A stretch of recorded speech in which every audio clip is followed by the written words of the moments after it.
আসসালামু আলাইকুম। আজকে 2 দিন যাবৎ আমাদের এলাকায় কারেন্ট নেই, তাতেই আমরা অনেক কষ্টে আছি। অনেক গরম গরম সহ্য হয় না। কিন্তু আমাদের মৃত্যুর কথা চিন্তা করলে তো অনেক কিছু, কারণ কবরে লক্ষ লক্ষ বছর পরে থাকতে হবে, অন্ধকার কবরে। সেই কবরে নাই কোনো এসি, নাই কোনো ফ্যান। হুম এইরকম অবস্থা পড়ে থাকতে করতে আমরা যদি সামান্য একটু গরম এই সহ্য করতে না পারি, তো কোটি কোটি বছর যে আমরা কবরে শুয়ে থাকবো, সেই গরম কিভাবে সহ্য করবে মানুষ?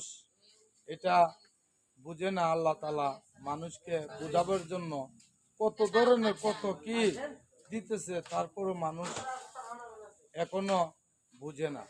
এখনো রে ভাই সময় আছে, 5 ওয়াক্ত নামাজ পড়েন, আল্লাহর নাম লন। আল্লাহ যা করে মানুষের মঙ্গলের জন্যই করে। রাখি। আসসালামু আলাইকুম, সবাই ভালো থাকবেন।